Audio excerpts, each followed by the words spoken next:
రాబోయే మున్సిపల్ ఎన్నికల్లో రాష్ట్రంలో కాంగ్రెస్ జెండా ఎగరవేస్తామని పీసీసీ అధ్యక్షుడు మహేష్ కుమార్ గౌడ్ అన్నారు. నిజామాబాద్లో నిర్వహించిన మీడియా సమావేశంలో పాల్గొన్న ఆయన కాంగ్రెస్ చేస్తున్న అభివృద్ధి ఓట్ల రూపంలో తిరిగొస్తుంది ధీమా వ్యక్తం చేశారు. పథకాల పేర్లు మార్చినంత మాత్రాన పేదల బతుకుల్లో మార్పు రాదని పేర్కొన్నారు. దేవుడి పేరు మీద ఓట్లడిగే హక్కు బీజేపీకి ఎవరిచ్చారని ప్రశ్నించారు. కాంగ్రెస్ పార్టీకి దేవుళ్ల పేరుతో రాజకీయం చేసే సంస్కృతి లేదని తేల్చి చెప్పారు. మున్సిపల్ ఎన్నికల్లో బీజేపీకి ఎందుకు ఓటెయ్యాలో ఆ పార్టీ నేతలు సమాధానం చెప్పాలని డిమాండ్ చేశారు. రాబో మున్సిపల్ ఎన్నికల్లో జిల్లాలోనే కాకుండా యావత్ రాష్ట్రంలో కాంగ్రెస్ జెండా ఎగరవేస్తాము. ప్రజలతో అనునిత్యం సంబంధం ఉండి ప్రజాక్షేత్రంలో ఉండి సర్వేల ఆధారంగా ప్రజలు కోరుకున్న వారికి బీఫామ్లు ఇస్తాం. ఇలా వేదిక పైన మేమంతే బియ్యం తింటున్నామో అదే విధంగా బీదవారు కూడా ఆ బియ్యం తింటా ఉన్నారు. సద్వినియోగం జరుగుతూ ఉంది.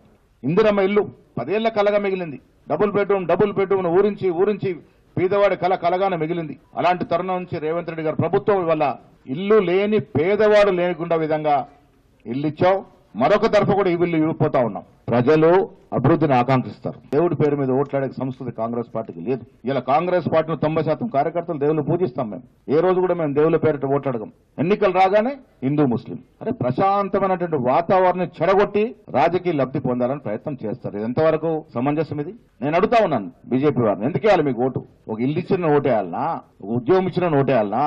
బీదవానికి బీజేపీ పార్టీ ఏం చేసిందో ఒక్కసారి ప్రజలు కూడా ఆత్మ పరిశీలన చేసుకోవాలి.